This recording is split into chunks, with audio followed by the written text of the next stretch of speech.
welcome to the Adventures Log. My name is CoachFliperon and today we will be covering a list that recently won a campaign community contest.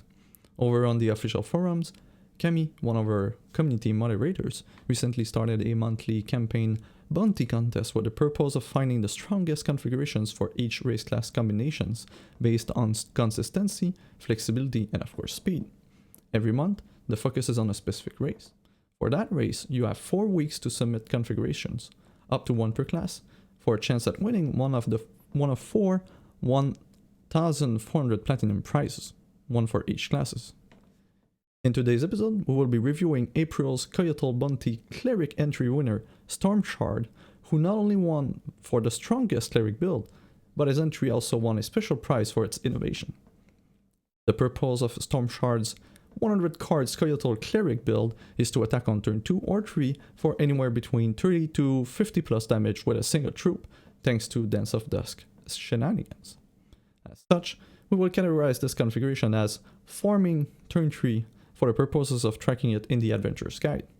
Additionally, please note that this configuration is specifically designed for a level 15 Coyotle Cleric character. To review it, we will first take a look at the talent selection, then party members, and finally the deck composition itself. You will also find in the video description below a link to Stormshard's original contest entry, along with the list of card, equipment, and mercenary used to play it and how to find them. As always, to wrap things up, we will be putting the configuration to the test with a dungeon playthrough. Since this configuration is entirely centered on Dance of Dusk and its equipment, let's start by reviewing the card itself. Dance of Dusk is a 7-cost 2 wide threshold basic action at rare that reads target Coyotle you control gets +X, where X is your health. Obviously, you want to have as high of a health as possible when you play the card for maximum effect. We'll also be running both pieces of equipment for the card. The first one is Ancient Gloves. Your Dance of Dusk have, when you gain health, if this is in your hand, this gets cost -1. This is the primary enabler for the card, and this is how we will be able to play this as soon as turn 2, but more often than not on turn 3 or 4. We'll be using every possible trick in the book to gain as many instances of health as possible so that we get these cards to the lowest amount possible. We'll also be running the Boots Equip Dusky Dancers. Your Dance of Dusk become quick actions. The reason is fairly simple is that often if you're not winning on turn 2, you'll be attacking with 2 to 3, even 4 troops at a time to your opponent's 1 or 2 blocker, and it's very useful to be able to just hold out on this Dance of Dusk and then just target the troop that wasn't blocked for a quick victory.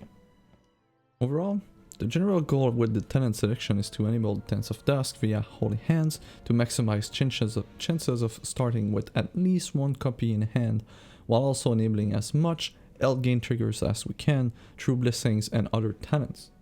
Also note that because of the character being a Coyotle and the Stout talent, this configuration has access to 16 talent points total instead of the normal 14 for level 15. Let us start with the cleric power itself. Pray has a 2 charge cost associated to it and reads create 2 blessings and put them into your deck. If you begin the game with 100 or more cards in your deck, create 2 additional blessings and put them into your deck. A blessing is a 0-cost basic action that reads gain 2 health and draw a card. Note that we are in fact running a 100 cards deck, so every time we activate our class power, we will be getting 4 blessings instead of 2. We also need to be mindful of our race traits, the first one being Wisdom, +1 talent point. The other one is Children of the Zodiac. You begin the game with a Zodiac blessing in your deck, or 2 Zodiac blessings if you have 100 or plus cards in your deck. Your cleric talents that modify your blessings also affect your Zodiac blessing. We'll have a few that modify the blessings, so keep in mind that they also modify the Zodiac blessings as well. And level 15 talent is Cosmic Powers. You begin the game with +5 health and 2 charges if you have 100 or more cards in your deck. Again, more health to work with more, translates to more damage with Dance of Dusk, and additional charges means that we'll be activating our champion power more often, meaning more blessings, meaning more sources of health gain. The first talent is Affinity Cleric. Clerics that begin the game in your deck gets life drain. We've got a few clerics in the list. They're all very small, but some of them having life drain is always a nice touch. And if you do have a Dance of Dusk in your hand, sometimes you will just block with one of your life drain troop and then lower the cost so that you can use it on another troop on the next turn. Next talent is Unlock Divine Altar.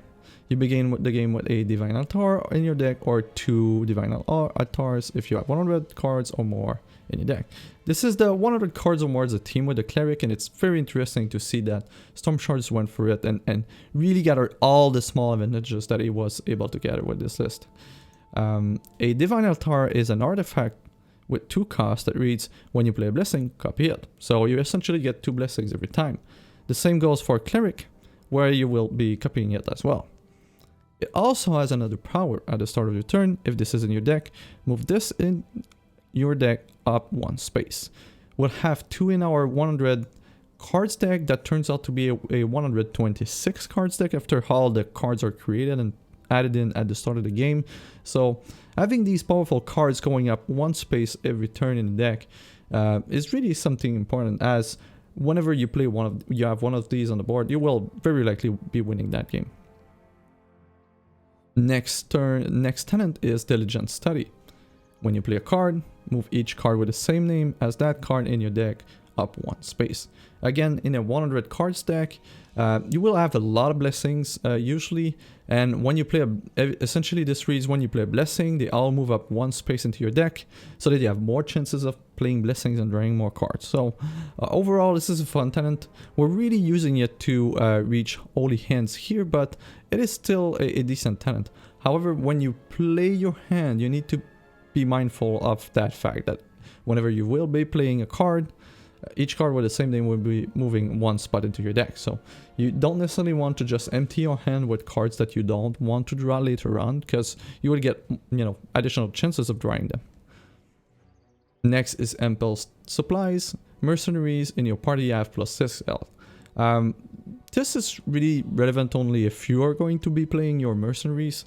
For this configuration, we're playing our main character instead of mercenaries, but when you encounter mercenary challenge dungeons, for instead, having +6 health for your mercenaries can often be very relevant. There's a few of them that starts with very low health pools. If you don't intend to run mercenaries at all, you could also just use Shrine of Brigadon. This creates an artifact that costs 5, that has deploy put 2 random troops from your curve into play.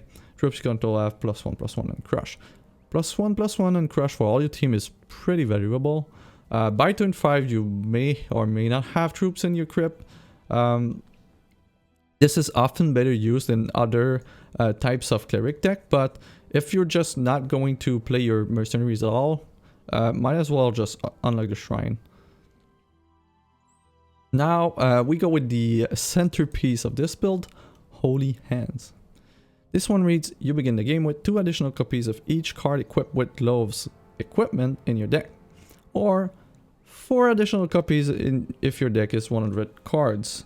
This is really, this is a rather complicated way of saying that since we're playing 100 cards and that our glove equipment is in fact related to Dance of Dusk, this means that when we're going to start the game, we're going to have 3 copies of Dance of Dusk in our deck. So we're going to get 4 copies for each copy of Dance of Dusk that we have in our deck. So we start with 3. 3 times 4 is 12, meaning we'll have a whopping 15 copies of Dance of Dusk at the start of the game in our deck when we, go through the motions of getting our starting end. This is where, it really makes it, it basically balances out the fact that you have a 100 cards deck. The proportion of Dance of Dusk between, and the general size of your decks will be roughly the same. So it is really just for, you know, targeting one card and making sure that you have roughly the same chances of drawing it as if you would have 3 or 4 copies in a 60 card deck. But it's very useful, and it makes all this archetype work, really. The next one is Stout. Really simple. We're already, you know that we're going to play 100 cards deck, so this one is pretty much free. You have an additional talent point. Next one is Premonitions. At the start of the game, look at three random cards from your deck, but one of those cards on top of your deck. Then put the remaining cards into your deck.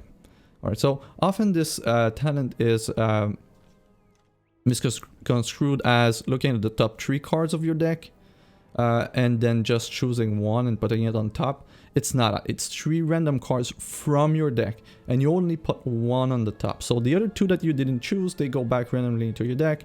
It doesn't mean that they're going to be the second and third cards that you'll be drawing that game. It's just that at the start of the game, you get to choose between 3 cards which one you'll want to draw on the next draw phase. Or if you have a blessing right away, you can just use your blessing and draw the selected card. It is very useful for, you know, when you mulligan once or twice and you still don't have a Dance of Dusk in your hand, and you have, you know, a good hand with say 1 or 2 blessings, you can use that and try to fetch a Dance of Dusk that you don't have into your hand so that you can get one very quickly. Next one is Blitzbird. You begin the game with 4 blessings in your deck or 8 blessings in your deck if you have 100 cards or more. So obviously we've got 100 cards. We're going to start with 8 additional blessings in our deck. Add the 2 blessings of the Zodiac here, since we well, the 4 is it you begin the game with the we get 2 here for the Children of the Zodiac, and then we get 8 here for a total of 10 in our deck at the start of the game. There's a decent chance we'll get 1 or 2 into our starting hand, meaning that Child of the Rat hand should be enabled a decent amount of time. At the start of the game, draw a card for each blessing in your hand. So you kind of want to have a hand with a few blessings if you can, because it's just going to translate to drawing more cards, and then you'll just play the blessings for free and draw even more cards. So any blessings in your starting hands are worth 2 cards instead of 1, which is significantly better. Next talent point is Eating Aura. You begin the game with an Eating Aura in play. Eating Aura is a constant that reads when you play a resource, gain 1 health. Again, it's a way to trigger health gain, which will reduce our Dance of Dusk cost.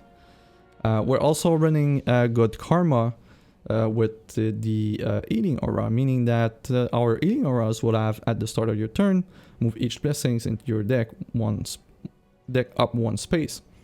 Again, more chances to play blessings, meaning that we're going to gain more occurrences of life, which means that our Dance of Dusk are going to be reduced. It's also a very nice way to get more blessings early in the game, since we're already running Diligent Study, and every time we play a blessing it will go up 1 space. With the Good Karma talent, every turn they all go up 1 space as well. So when you start playing the blessings, you'll find that there's always a critical point in the game by turn 4, 5, 6, where you will be just playing 1 blessing, and then you get another one, and then you get another one, and sometimes you can chain 3, 4, 5 of them easily in most games if you go turn beyond turn 5 or 6. To wrap the talents, we're going to since we're going to play a lot of blessings most games, might as well improve them. So the first one is Life Essence. Blessings grant you additional 2 health. So usually they would give you 2 health, now they give you 4 health. This is significant since we're translating health into damage with this configuration, so getting more health is fairly relevant here. We're also going with Empowerment. Your blessings have a random troop you control with the highest cost gets +1/+1.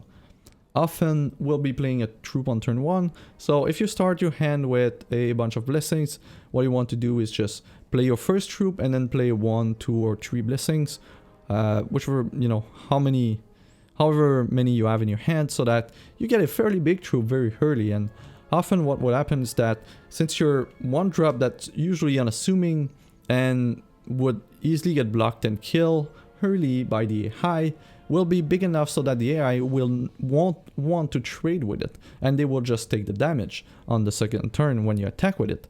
Meaning that they won't be suspecting that the troop will, you know, all of a sudden become a 50-50 troop that will kill them in one swing. Last but not least, we're going to use Disciple of the Mind. This gives us a one-shot power for 3 resources that just go and get a blessing into our deck and then put it back into our hand. We're not resting Blessing of the Immortal, so most of the text here is irrelevant. What you need to remember is just that for 3 costs you can just tutor and go and fetch one of the blessings into your deck and put it in your hand.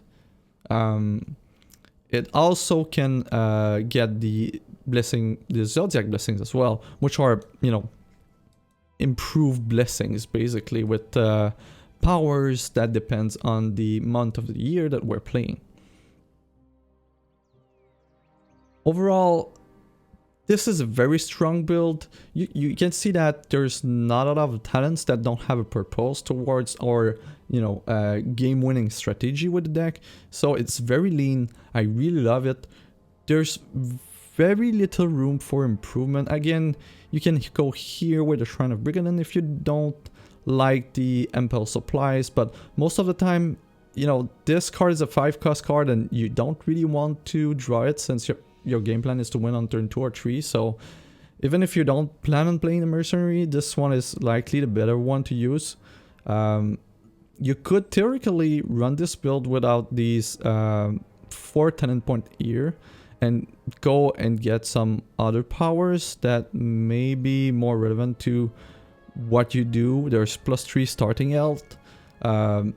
If you ever find that you're attacking and playing Dance of Dusk and just barely killing your opponent, having 3 more health could be relevant since it would translate to 3 more damage.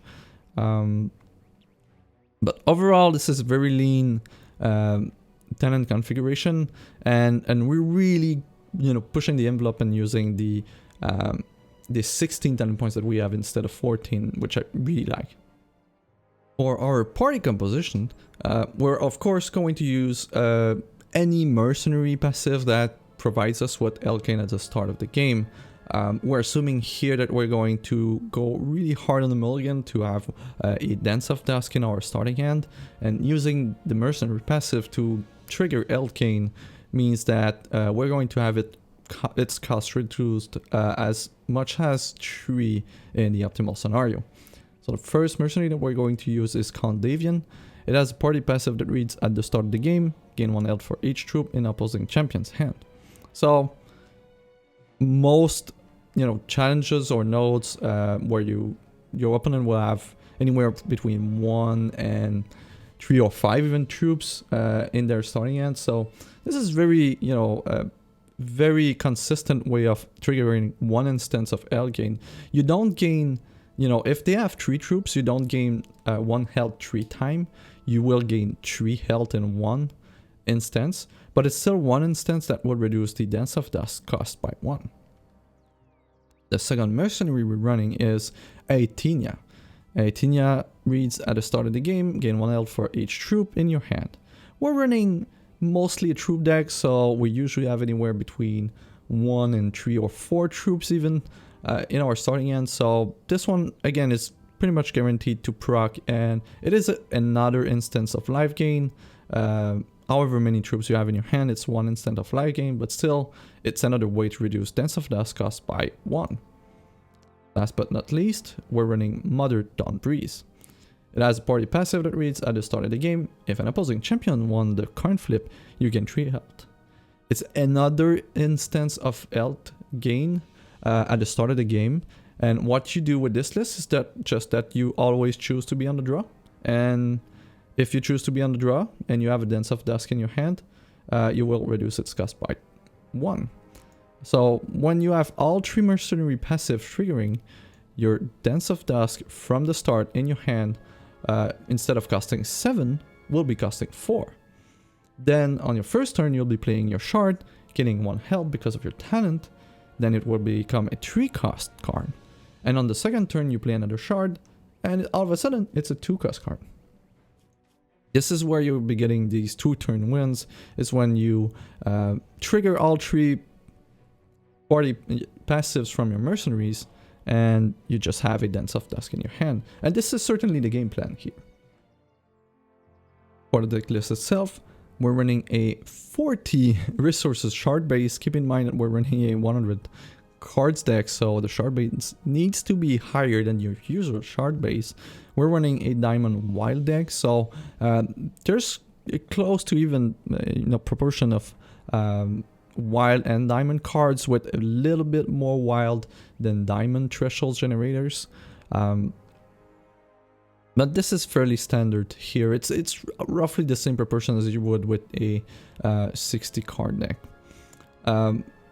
Then the deck is mostly all troops really, besides Dance of Dusk and 2 other actions. It's all troops, so the grid here for the Coyotle Cleric is for diamond and wild, it's 3 all across the board. So for this configuration here, Stormshard's mentioned in his contest entry that he wanted to keep the value of the deck to the lowest amount possible while keeping consistency and power. So when you build a deck, if you have access to rare, a legendary, low-cost Coyotle troops that you could add into the list, go nuts.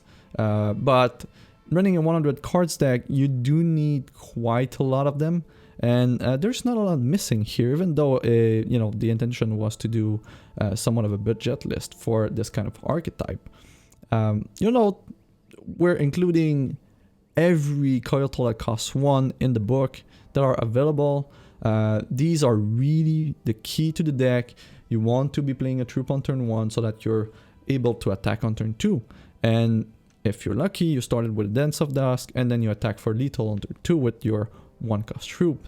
We're running a Scrivener here as well. There's a very small amount of non-Coyotle troops. We're running the Paladin here, and that's pretty much it. However, these are, health gain related effects. Of course, the Scrivener is going to gain you health every time a troop enters play under your control, and the Paladin here is going to grow with +1/+1 for each health you gain. So, as we saw with the talent review, we're going to generate a lot of instances of health gain. So these 2 are going to work quite well with our main strategy, even though they're not going to be able to be targeted by Dance of Dusk instead, since it only targets Coyotles. For the actions that we're running Wild Growth. Target troop gets +3/+3 this turn, and then it gets 0 cost and put it back into your deck. You're very unlikely to draw a second one, even more so with the games ending on turn 2, 3, or 4. But it's a way for you to provide crush to a troop at a very low cost. We're going to get crush with this because of the equipment, of course, for a mole, which add crush to it. So this is just a cheap way to add reach. You're often going to end up with troops that are bigger than 30 attacks or more, and it really feels bad for them to just block with a 1/1 and then turn off your attack for a turn. So being able to get your very big troop crush is a significant addition to the list, and you really want to run this into your list. We're also running a 2 shard deck. Sometimes you will start with diamond available and not wild, so running a few shard calls here helps smooth things out a bit. In terms of in the gem department, we're running flight under Rock on the Lookout. We're also running here crush on the Winter Brave, and for the remaining 4th gem with flight and 4th gem with crush in wild, we're going to use the 2 storm dancers here with 1 of each. The rest of the cards that doesn't cost 1 and are Coyotles are 2-cost Coyotles or more that have some good effect or evasion. We're going to run the Scout here that has flight, the Brave that has a socket that provides it with reach, Storm Riders has flight as well, Side of the Sun gains us health, Prophet of the Sun is going to provide all sorts of good benefits. Elder Vision is great. Just we're running a ton of Coyotles, so we're going to be able to trigger this one a lot. For the equipment, the first one we're going to run is Tiara of Vision. So our Elder of Visions will have Prophecy when a Coyote Elder play under your control. The next troop in your deck gets +2/+2. Normally it's +1/+1. +2/+2 is a nice touch, and this is mostly the most efficient, you know, add equipment that we can run for the deck. So might as well go for it. Sly Lookout has a very neat equipment for this kind of build. It's a 2-cost 1 white threshold 1/1 with Spell Shield. Now, since we're going to target one of our troop to make it very big, having our target Spell Shield really saves us from a few encounters where the AI starts with targeted removal.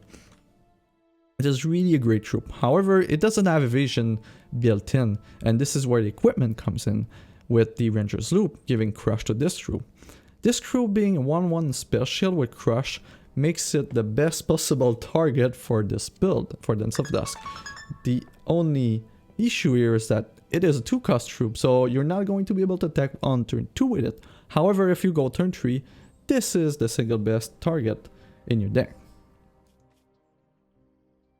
For the chest piece, we're going to run the Prairie Leather for the Snarling Brave. The Snarling Brave is a 1/2 Coyote Warrior with Diligence, gain 1 resource. It's not really relevant in our build. Sometimes you will start on turn 1 with the Snarling Brave, and on turn 2 you attack, and on turn 3 you will be using the additional resource, but most of the time it's just a 1-cost troop that you attack with on turn 2 for the win. You're running the Prairie Letter with it because it's going to give you an additional white threshold on turn 1, meaning that if you play the Wild Shard on turn 1, you play the Brave, you're going to be up to 2 white threshold on turn 1, meaning that you can, even if you play a Diamond Shard on turn 2, you'll be able to play Dance of Dusk to win the game. The glove and the feet equip are, as we reviewed before, going to Dance of Dusk. The last equipment is Pheromone for the Wild Growth. Overall, it's a very neat package. There's a lot of redundancy in terms of troops since we're running a ton of 1-drops. It's very, very rare that you won't be starting the game with a 1-drop in your hand or 2, and that's really all you need to play Dance of Dusk on turn 2 or 3 and just win the game. For gameplay, we'll be doing a farming run of the Great Machine Graveyard. This dungeon is the last one you'll encounter in Adventure Zone 2, located to the east of the Alechin Sea. Farming configurations are always very strong and consistent. As such, the question here will not be to know if we can succeed or not, but rather to know how fast we can win each fight. Without further ado, let's just try the first one and see how things go. We're going to fight Scrap-Tooth Bouncer here.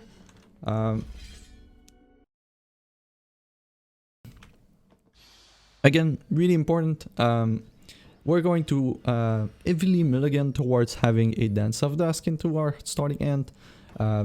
That's the inherent call here for the configuration. We do start with the Dance of Dusk in our starting end. We have a way to gain a wide threshold through Howling Plains Bluegrass. And we're starting with 2 blessings, so we're going to draw 2 additional cards right away, and then 2 by playing the blessings.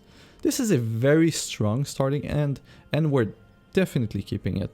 We're still missing a second white threshold to make this a game-winning hand, but with the amount of cards we'll be drawing from the blessings themselves, there's no shortage of additional cards to draw to be able to get them. And here, we're going to select the Howling Brave. We already knew that we had access to a white threshold, and playing the Howling Brave on turn 1 means that we'll have all the threshold required to play Dance of Dusk on turn 2. So this might very well be a turn 2 kill here.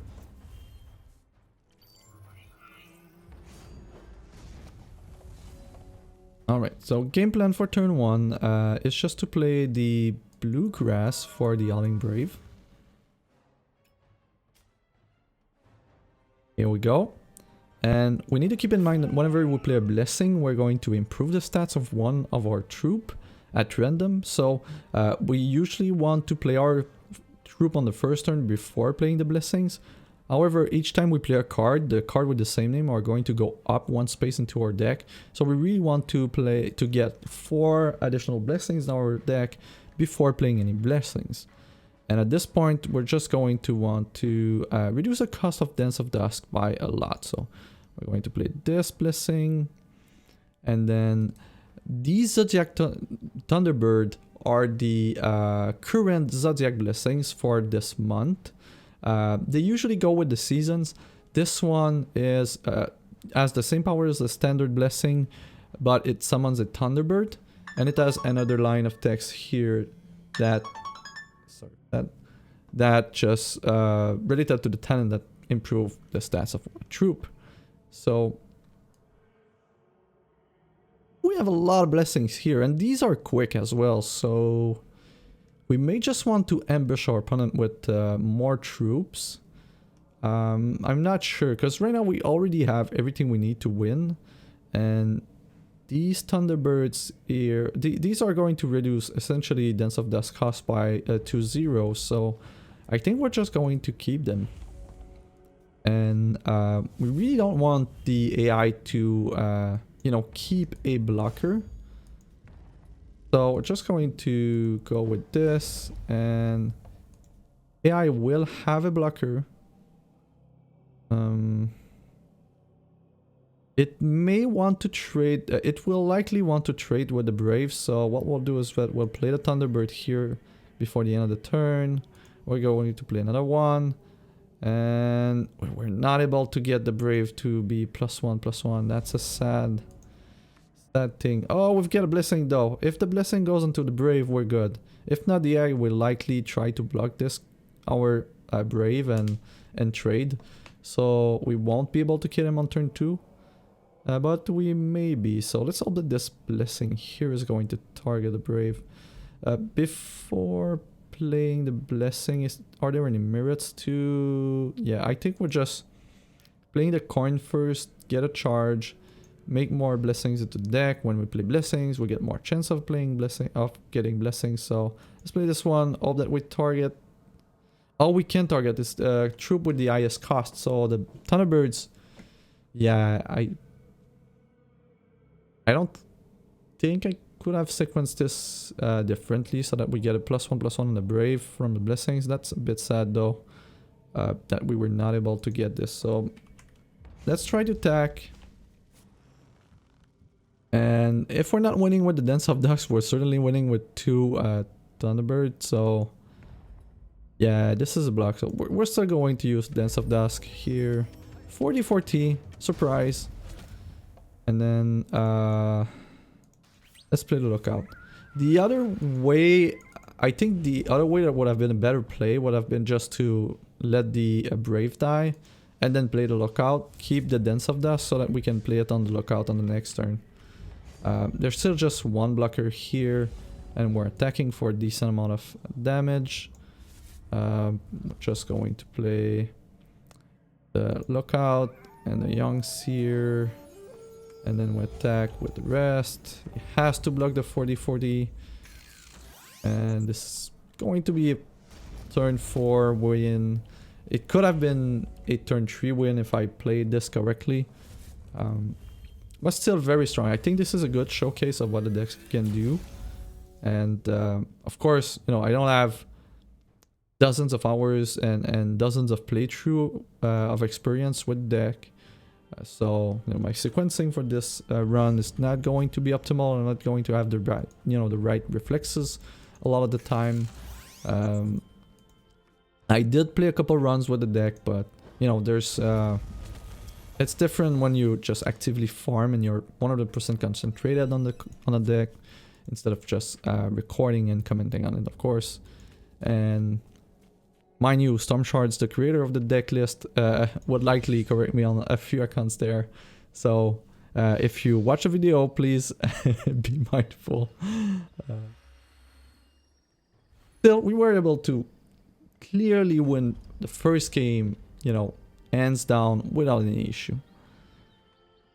We don't have a Dance of Dusk in our starting hand now, and we only have a well, so this is a clear mulligan. Remember that in PvE, you get a free mulligan, so don't hesitate to use it. We have a Dance of Dusk, 2 blessings. I think this is the kind of hand that we keep, even more so that we have a 1-drop for our first turn if we ever find a white shard with the 2 additional cards we draw here, along with the 2 other cards that we'll be getting by playing them. So let's keep that. And we get to ensure that we're going to have a white shard. Excellent. So Dance of Dusk costs 4. We triggered all 3 of our mercenaries since we're on the draw. That works perfectly with our strategy here. And on the first turn we play a wild shard. We're going to generate some blessings. And usually I like to go with the 1-drop that has the most health and the one that the AI is less likely to block. So in this case it's going to be the Life Weaver Shaman, and we're just going to play the 2 blessings, lower the cost of Dance of Dusk. Since I'm playing against a Ruby opponent that I know sometimes use removal early in the game, this is why I played the blessing right there. If you're not playing against removal, you just hold your blessings because they will increase the stats of your troop, which in some scenarios make them more likely to be blocked. Here this is an interesting proposition because if we take 8 damage, it's 8 less damage that we're going to deal to our opponent, but we're still higher than his life, total life here, so no problem there. Problem that we have right now is that this troop is very likely to block our troop because it's not big enough to treat on it. But I don't think there's any way around that this turn, so we likely want to play Dance of Dusk though.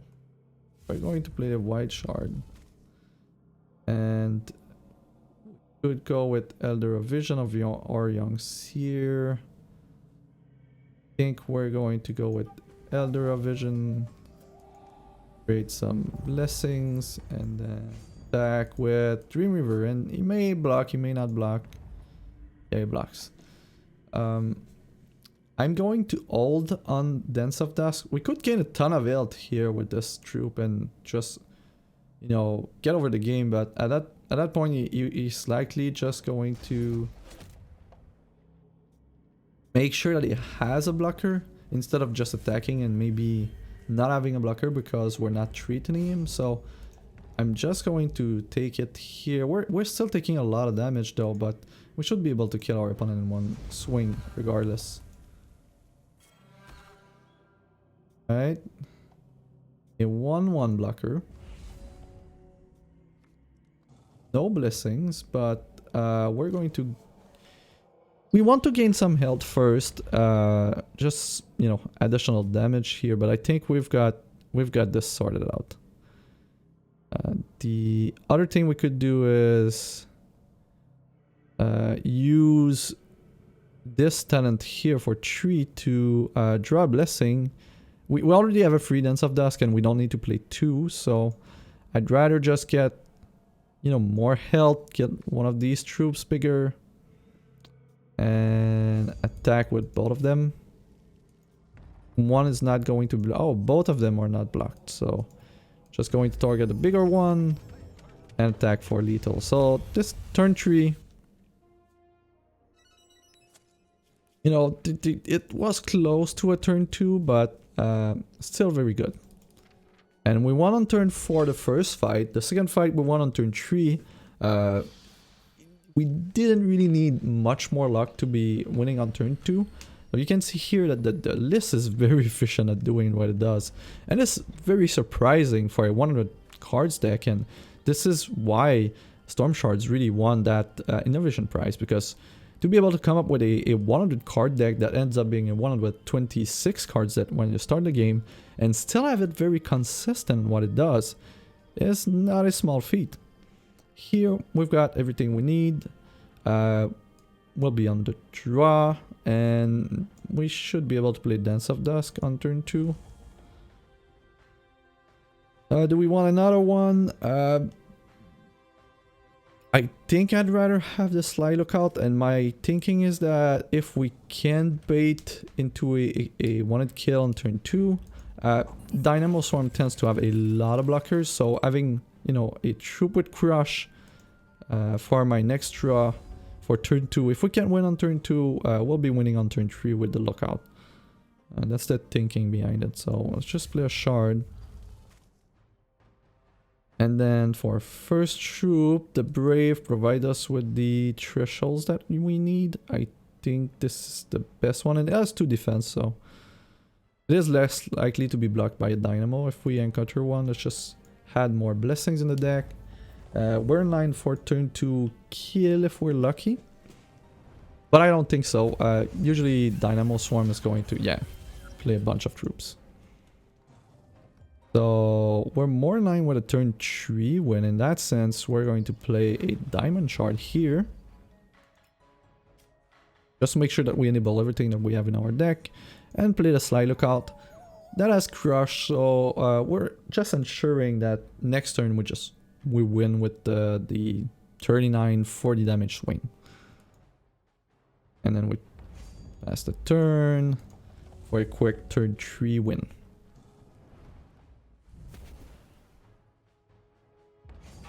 A lot of blockers. I really don't care. Really don't care. And we've got a blessing. So we're just going to play the blessing, get more health, reduce the cost of Dance of Dusk. Going to get a Sapphire Threshold because why not? And then there's no need really to play more troops. Just going to attack with the Lookout. And then there's only one blocker, perfect. If you use it before the blocker, there's going to be a lot more blockers. So in this situation, it doesn't really matter, but in some fights it might. So we're clearly on a turn 3 win plan here. So, and we're taking, this is a farming run, so we're taking the short route. We're not going to try and build the robot here. We're just going to go straight for the boss with the shortest path available.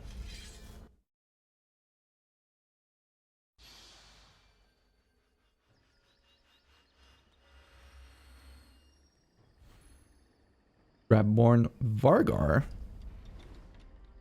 should be interesting. I really love the animation here when we, you know, with the deck size when you start a game. It's pretty cool. We're going to go second to make sure that we get the full power of our mercenaries. This is an interesting hand. We don't have a 1-drop, however, we do have Dance of Dusk, we have a Zodiac Thunderbird, and we have Divine Altar. We have access to Bolt Threshold, so this might be a tad slower than the usual, but we're still able to make it work with our Lookout though, on our first draw. And we're on the play, so we're going to get another draw. Would like to see a wild 1-drop, but that's okay. There is a world where we get 2 wild thresholds on our turn 2, even if we're playing a diamond on turn 1 to get the Lookout going. Clearly what we're going to do. I'm going to keep the Zodiac Thunderbird for now. Reasoning behind it is that there's, depending on what we draw, we may be playing the Divine Altar to double up on the Thunderbirds on the next turn. If we don't see an avenue for a turn 2 kill, this is likely the best way to do it. Steadfast on that troop is a bit of a bummer since it makes it so that it can block, but thankfully our Coyotle here has flight when it attacks, so really just need 2 white thresholds and we're good. So can we get 2 white thresholds on this turn? And the answer is no.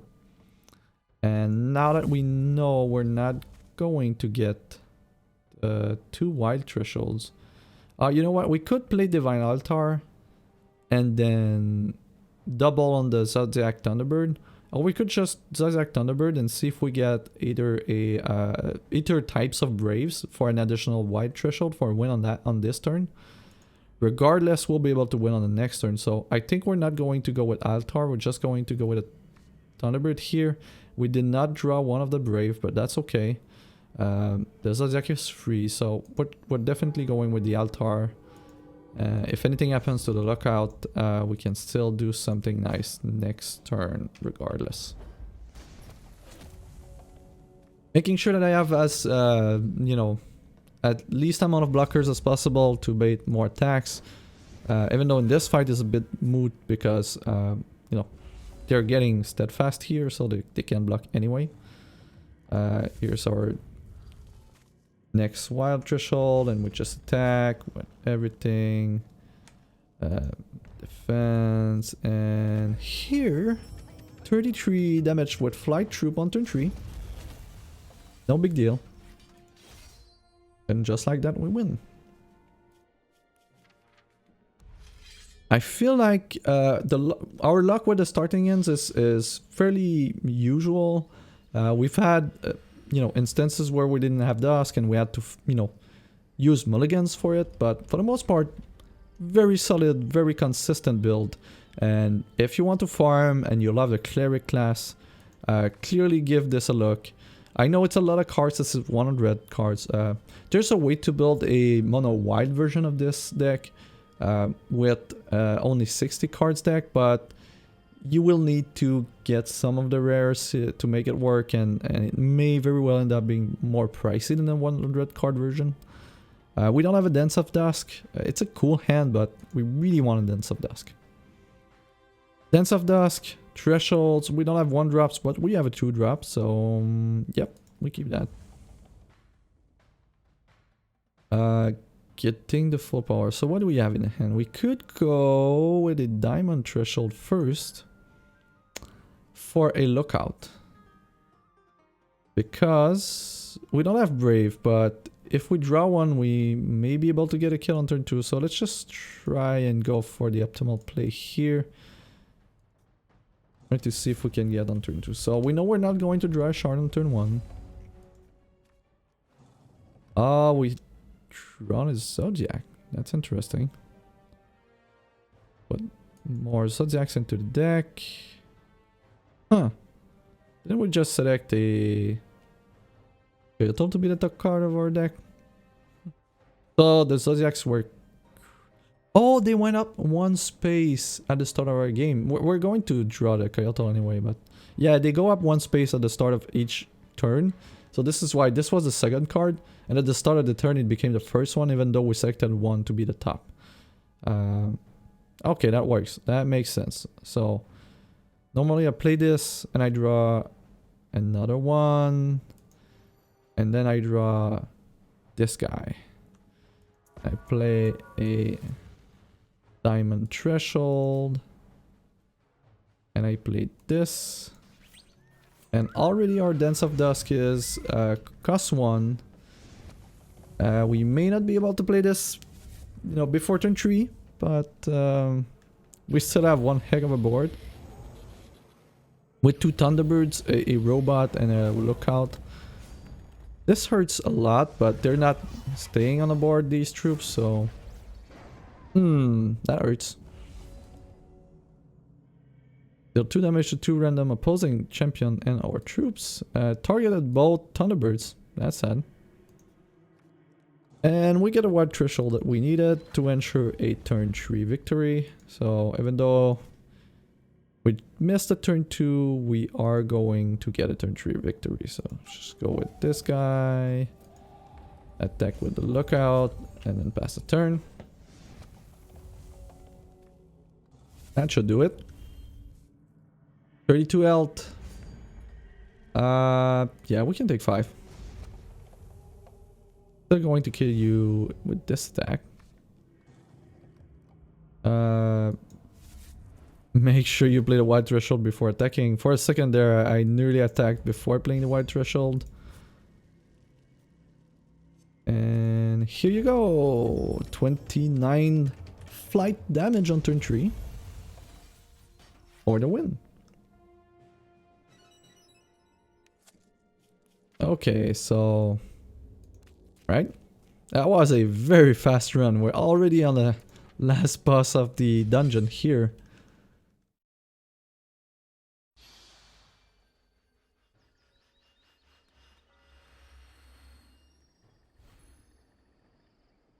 Got Scrapyard Chieftain. And we're going to go second.